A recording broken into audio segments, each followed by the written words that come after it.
Claudia, thank you so much for joining me. It's actually, I've never spoken to you before, so this is a pleasure. It's my pleasure. Thank you for having me. Absolutely. So I'm curious, everyone has some reason why they kind of gravitated towards boxing. What was your reason for focusing on boxing? Besides the fact that I like to beat people up. Yes, other than that. Well, it's an interesting story because my family was definitely not into sports at all, but the world would stop at any given moment, specifically when Muhammad Ali was fighting, and then Roberto Manos de Piedra Duran, and then Happy Lora, and I grew up with Kid Pambele, so I know I'm rattling names here. So I must have been about 5 years old when I saw this beautiful man who was bigger than life and hot. Can I say bad words? But he was really hot. As many bad words as you like. Well, he was hot as fuck. And I was like 5 years old. I'm thinking, oh my God, what is that? And bigger than life and a huge personality. And lo and behold, that was Muhammad Ali. And he was like, wow. And then by the time I was 8, I come from a very big family. I'm number 14 out of 17. Wow. So even though my mom and my dad were not into sports, it was a matter of just keeping us in check. And my older brothers were somewhat of, street fighters and problem makers and da da da. Not that I have any of that genetic. So the way my dad controlled it was, okay, you can go wherever if you take the baby. Mm-hmm. So of course, my brothers were way older than me. I was like, oh my God, they had the little girl on tow. So the trick was, I learned how to do mitts. And it was like, see, she can do the mitts. She can do the mitts. And that was the beginning of the end. And then I played tennis. I was a gymnast. And, the story goes on and on and on. And here I am talking about the love of my life. When I read somewhere that you originally were studying medicine at UCLA, Mm-hmm. and then kind of talk about that transition from, going from medicine and then how you got into journalism and broadcasting. Well, let's start with, that was my plan. That was my plan when I first landed in Los Angeles back in 1990. Mm-hmm. And I was all gung-ho. I was in the middle of my acceptance. I got accepted into the biology program, getting my pre-meds, yada, yada, yada. And then my mom was kidnapped. And then I had to take care of my family, my sister, my younger sister, and her son. And I was already working on, I don't know if you remember back in the day, we had Prime Ticket that later became Prime Sports, that eventually got bought out by Fox. And then I was in that whole transition, but I started back in the day, we're talking maybe 1992 for the Barcelona games. And I was doing Chavez Ravine. I was doing, like the white balance and the pedestal. And I started doing graphics, but it was just a side job. It was what I did because it was fun. I couldn't afford tickets to go to the games. And it gave me enough time to just sit, get everything ready. And while the game was going, baseball, you can have a beer and I would do my homework. And then, whenever we had like, 7th inning stretch, then we do quick soundbite. Then I would, run after the camera. I was a grip. And that was it. I would get paid and, strike. And by midnight, 1:00 in the morning, I was home. There's a lot to unpack there. Your mom was kidnapped. Yes. So I read that your mom was a judge in Colombia. My God, you're very well informed. Yeah, I try not to bring that up too much because difficult position in Colombia at the time. And, she would deal with all kinds of people in different walks of life. And she paid the price for it. And, our family paid the price for it. And, I don't want to say that it was a blessing, but, you always have to just figure out what you're going to do. In the worst case scenario, there's always a light at the end of the tunnel. And let me tell you something, if it weren't for the love of sports and the opportunity that was afforded to me, I'm not sure how I would be sane today, but, it worked out the best way it could. what ended up happening with that? Was your mother okay and everything all right after that? No, no. Oh no. My mom was she never came back to us. Oh my gosh. Oh wow. Well, I'm sorry to hear that. I mean, that's insane. I mean, when that's all going on and you're kind of trying to find your way in this world, you know, what was kind of like your mind frame at that point? How did you stay so focused on your goals at that moment? You know what, Jeremy? The truth is, you don't know. You Hmm. really don't know. Something to be said about when you're going through traumatic moments, you just have to be in the moment. I didn't have a choice. I didn't have time to think. I didn't have, and I don't mean that in a bad way. I mean that it was almost like fight or flight. It was Hmm. survival mode. It's and I don't mean to be, oh, poor me, or oh, it's me. No. I had to push through. I did. Hmm. And I'm no different than anybody else. Uh Life put me on that path, and I had to figure it out. And some people, everybody goes through hard times. There is Hmm. no such thing as somebody's having a worse time than somebody else. When that person is having a hard time, it's a hard time for that person. We can't compare. Like, you can't compare joys, you cannot compare pain and hurt and trauma. You can't. But what I do know is that everybody has the ability to just be able to overcome it. And because nothing is permanent, not even the good times are permanent. Hmm. We all know that. You're having a great time right now, but with age and time, I've come to realize that I was lucky enough, fortunate enough, blessed enough that even in the bad times, there was always a helping hand. There was always somebody shedding light and opportunities and possibilities, because I didn't know what to do. All of a sudden, I went from, being a student to head of household with a 2-year old and my sister. And it was like, Hmm. Hmm. and it worked out.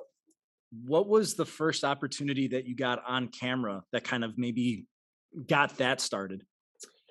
So I was like an assistant in production, and I was working with talent, and I edited, and I did camera, and I did graphics.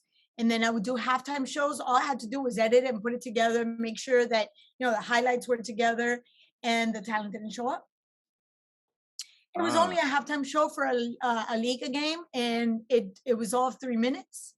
And the boss said, "You got to do it. We don't have a choice. It's already sold. You can do it. You cut it, you edit it. You know." Hmm. And I was like, "Okay, sure enough." And that was the beginning of the end. The next step was, "Hey, so I hear you play tennis." "Yeah, I play tennis." "So you know these people?" I go, "Yeah, I know these people." "So you think you can talk about tennis?" I go, Yeah."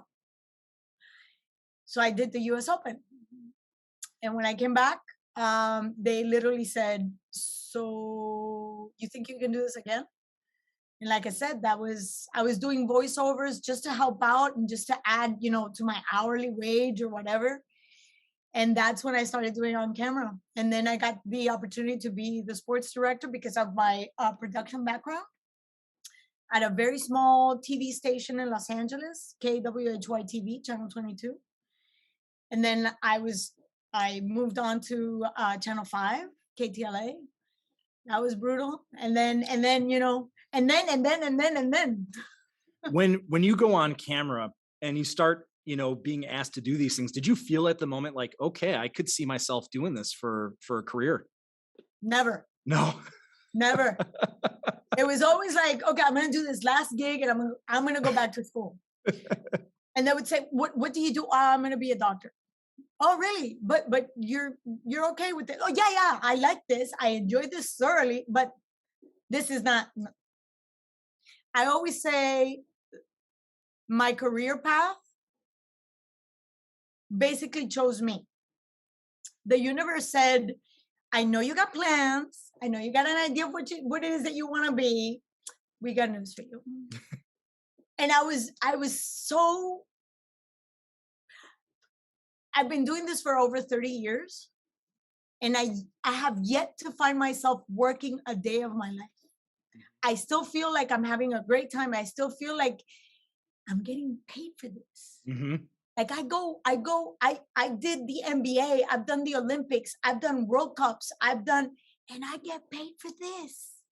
Oh my God. And somebody said the best way to overcome, bad moments is to be grateful. And I have always been very grateful, very humble. Uh, I a lot of time the fraud syndrome, it's always been there. Like I don't belong here. There's people that go to journalism school and they go to communication school, and I just and associates in pure and applied science. I can talk the shit out of quantum physics and chemistry, and I know my biology and anatomy and physiology, but I learned about TV as I went, I learned on the job. So, I know how to wrap the crap out of a cable, and it pisses me off when people don't do that because you got to respect the cable. So you've talked about, all these different opportunities that you've had, all these different sports. And you've talked about your past with boxing. How did it turn into, what? Boxing, yeah, I know you can still cover other sports. What was it about boxing that made you kind of like shoot down that path as far as a focus for sport? Uh, I cannot tell you the how, I just Hmm. can tell you the when. Hmm. I can tell you when somebody said, do you think you can do play by play? I'm like, I do it all the time. Are Yep. you kidding me? I do it at home. And as I grew up in my career, I made, like I grew up watching the Macho Camachos, the Oscar de la Hoyas, the Julio Cesar Chavez. And then, it kind of, because I have respect for these young men and women in the world of boxing. Um, I think there was almost a sense of innocence when I walked into locker rooms and when I walked in with a mic on hand. And I can tell you, there was a fight where Julio Cesar Chavez was fighting Mágico González at Plaza de Toros, Mexico. And I was against the clock. I had to do a live hit, but back in the day, in the 90s, we had tapes and we would have to go to feed points. And that was in Bonfalquillo. And we had to literally shoot the interview, go to the feed point, feed the interview, go back to the site and set up, everything, satellite, the shot, everything. And I'm against the clock. And Don Jose Sulaiman, may he rest in peace, he said, what do you need? Because he could see I was like in dire need of getting shit done. Yeah. And people were waiting in line to get Julio. And I knew Julio. And he said, let me take care of this. So he opened the door and said, Julio, are you decent? He goes, yes. He was with his wife. Yeah, sort of. He goes, put something on. This young lady is going to walk in and she's going to ask you 3 questions and you need to be precise because she needs to go. To him, I owe the fact that I got the only interview that made it on air live, Wow. period. That was heaven sent. I had absolutely nothing extra. I just happened to ask, can I do this? They said, sure, you can. And I did. And, here I am. That's a fantastic story and an incredible moment. And thank you for describing how tough it was to get all those pieces back then and how much easier it is today in Oh, it's a comparison. clusterfuck. It was a Yeah. clusterfuck. And think about this. This is in Mexico City. Wow. And Jaime Silver, who was, I am honored to know that he was my first live cameraman. And then his son was my intern. And then he became the head of Fox. And now he's like outstanding. I mean, when you get a chance to be around for so long, and we had wooden tripods. That's how long That's ago how that long was. ago it is. Wooden tripods. And yes, and now we can actually go live on a cell phone. Think about that. Yes, how far we've come. One of the other things that I think that I admire you for, and so many other people do too, is that you're one of those people that's helping breaking down barriers. When we talk about gender equality, we focus a lot, especially in boxing, about, hey, women deserve, respect for what they're doing. And I think we're starting to get to that point, but also just women in the workplace surrounding sports in general. The amount of, gender inequality that's out there, how many instances of, gender inequality or gender bias, or how big of a factor has that been throughout your career in these 30 years that you've been doing this? Every day, Hmm. every day, every day. But we have two choices. Hmm. Either we keep focusing on the things that we don't have, or we focus on the things that we do have. And I know that sounds easy. That sounds, oh, she's being simplistic. And it is that simple, because it could have been this conversation could have gone in a completely different way if I would have told you the sexual harassment, da da da da. It's not about that. Hmm. It's not about that. Why? Why am I going to keep feeding that? We're going to keep feeding forward. There's a reason why the windshield is that much bigger than our rear view mirror. Hmm. So I like to say, yes, so shit does happen. What are we going to do about it? Let's move forward. So I don't understand. My brain somehow does not understand. No, Hmm. it doesn't. My brain doesn't take, you can't do it.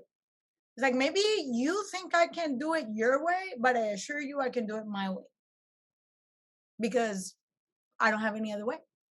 This is my way.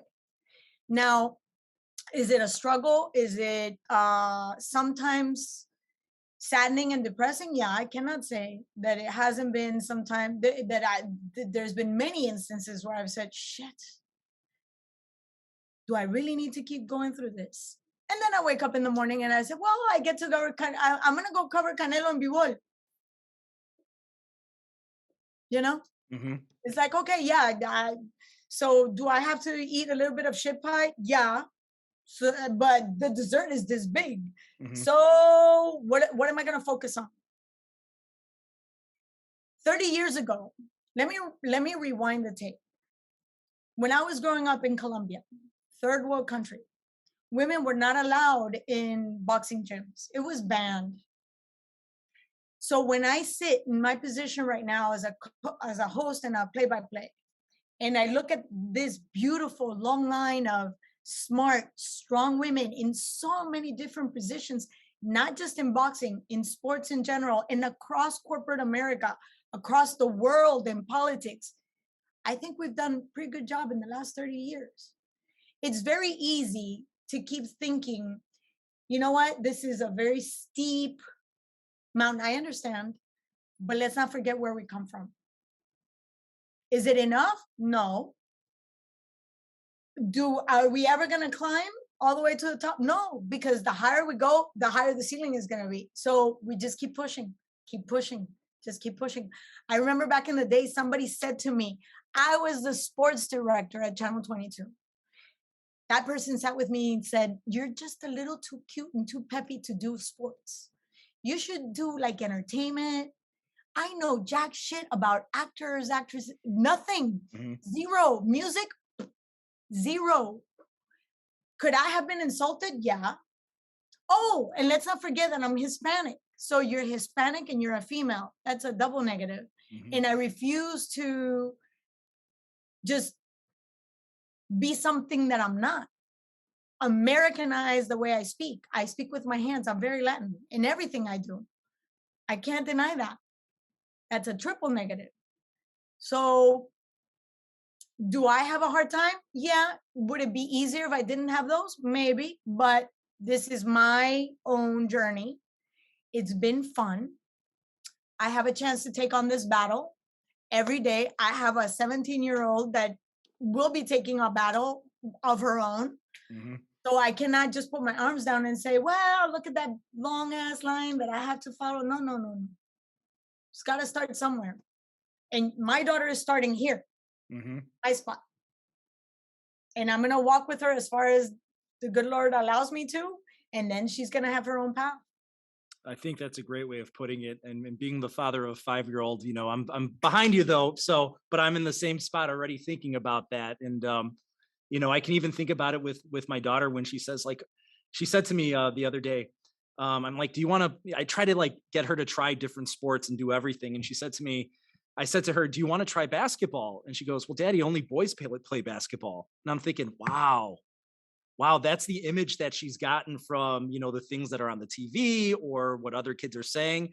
So there are those inequalities that are there, but saying like, no, no, girls play basketball. You can play basketball. And it was like, okay, yeah, let's go play basketball. But it's about getting that perspective that, yeah, I can do this too. Like in breaking down those barriers, which again, I think you and many others have been doing as well. So thank you for that.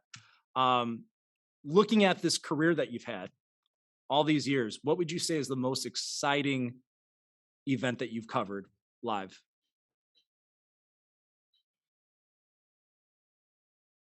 That's a tough question to Hmm. answer. It's at many different levels, so many different emotions. But I'd say the one that touches me the most, perhaps, is when I do Olympics. Hmm. Um,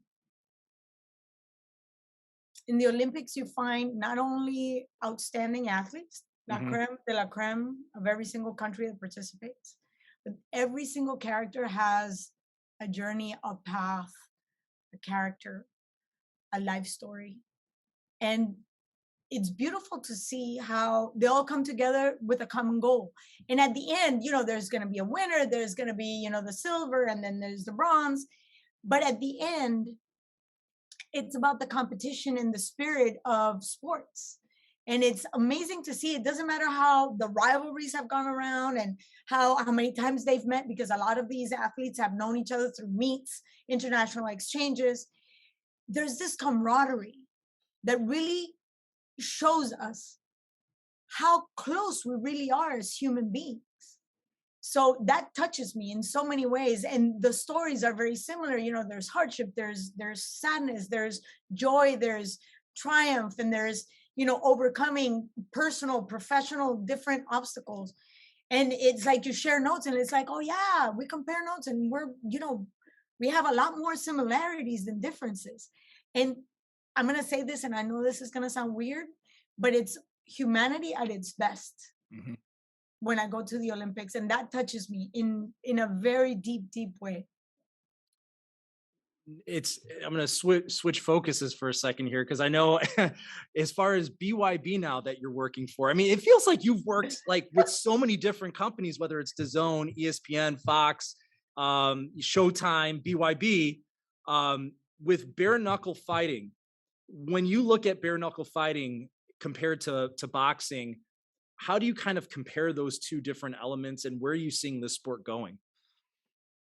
Well, I'm going to backtrack. Hmm. So history has been amazing at adjusting the oldest organized sport in history, period, Hmm. boxing. Hmm. Um, the sweet science is the one that is evolving every day, even though we just think it's people throwing punches. Um, even though they're similar, they're not the same. The pace Hmm. is different, the conditioning is different. And then we could get into the minutia of BYB in particular. The Hmm. infight is allowed, yada yada yada, dirty fighting, whichever you Hmm. want to call it. Um, but that's how we fight. That is how it all started back in the day. It was two people going at it. Now I'm going to go back in history. As a matter of fact, it's dated in the Egyptian times. You can find statues in Turkey, and even before the Olympics were implemented. Hmm. And all they would have is just hand rubs. And there was conditioning at the time, there was training at the time, just the way the style has evolved. I mean, we went from rope-a-dope to Mayweather with a defensive style, and they're both great fighters. Hmm. So be bare knuckle in general. I'm not just going to talk about BYB. Bare knuckle is the way it all started. And it's interesting because um, we think gloves are to save people's faces, and indeed is to save people's hands. Hmm. Wrapping is to save people's hands. It has nothing to do with damage to the opponent. But let's move forward. When I know that my hand is going to be clear in your face, it's funny. It does tricks to your head. You won't punch that hard. And when you already did damage, you're going to pull back just a tad bit more. The more I talk to fighters, it's like the first thing is I felt I hurt him. Mm-hmm. Now I'm going to pull back because I don't need to hurt him more. It's highly impressive how the human nature will come in is like, this is just a sport. I'm not here to damage the person. I'm just here to take a win. So that cannot, I don't think we appreciate that as much in boxing, the traditional boxing, because we can throw hands and I'm not going to do as much damage. I saw Pati Juarez in her first fight in BYB. She ended up with a hole underneath her cheekbone. It was a hole. And she kept on ticking. That takes balls. This is a lady who's actually very pretty, by the way. And she just kept going. Her opponent said, shit, she's got a hole in her face. And it's interesting how she pulled back and Pati just said, I got her. She did not. It's interesting how the mentality changes. So I think it's two completely different disciplines based on the mindset, not necessarily technique or skills. I just see another opportunity for fighters to be able to make a living. I mean, if you look at boxing in general, only the higher upper echelon, not even 5% of the fighters can actually make a living out of the art. Mm-hmm. So the more opportunities we have out there, the more opportunities we give our young men and women to be able to make a living. Now we have MMA, we have boxing, we have bare knuckle. I mean, and it's interesting because Muay Thai has been banned in different countries, but Muay Thai is one of very well accepted in many different places. And it's, I think, even more brutal. Mm-hmm. It's even more intense. But I just, some people make this a lifestyle. It's not just about walking into whatever arena and just beating people up. These are well-trained, high-performing athletes that deserve to be able to make a living, just like a basketball player, just like a baseball player, a hockey player. They deserve to get the opportunity. Yeah, very well said. I'm gonna give you one last question. You've been very generous with your time, which thank you again for that. Looking at BYB specifically with the Trigon, you've seen so many fights in the typical ring. How much of a difference does that triangle ring make in forcing the action, in your opinion? When was the last time you saw a fight in Trigon? Probably watched maybe a few weeks ago. Okay. Mm-hmm. There's this, his name is Machete, Carlos Lopez. Mm-hmm. Heavyweight. Very tall. And then we have, what's his name? I'm going to tell you, the one from Krypton. I have him right here. Tony Lopez. So there's a Carlos Lopez and there's a Tony Lopez. They're both bigger than life. It takes 2 strides and they're across the Trigon. Remember, it's only 22 by 22 by 22. When you get caught in an angle that's so close because it's less than 90 degrees, normally you're allowed to just switch angles, do a sidestep, and you're out. Here, there is no way because you hit the rope. So you gotta actually punch your way out. And think about it, 2 heavyweights in a very small corner. How in the hell are you gonna get out? You gotta punch your way out. Mm-hmm. And in the middle of the ring, it's not like you can walk the ring like the 24 by 24, 26 by 26. No, because it takes 2 strides and then that person is cutting the corner and you're against the rope. You literally, it calls for action-packed 3 minutes nonstop. I've thrown punches. Anybody that can hold 3 minutes has my respect, because a street fight, and I've had a few, doesn't last more than 30 seconds, maybe a minute. If you can hold on for 3 minutes and then keep it at that pace in a Trigon, My respects. Chapeau, chapeau, chapeau. I think you said it very well, and it's exactly the way that Data 5000 described it to me as well when he was talking about the idea of the trigon, which I think has helped make it so exciting. Claudia, from your career to everything that you've done to what you're doing now is has been an inspiration. Thank you so much for taking the time. I really appreciate it. Thank you for inviting me. I hope, are you going to come to Biloxi? I am not going to be in Biloxi. I am pretty stationary right now in the Chicagoland area. This is a busy time for me, but sometime I will be down. Well, you're more than welcome. We're going to have another show here in Miami. Would love Mhm. to host you. Oh, Definitely. I would love that. Claudia, thank you so much. Thank you so much.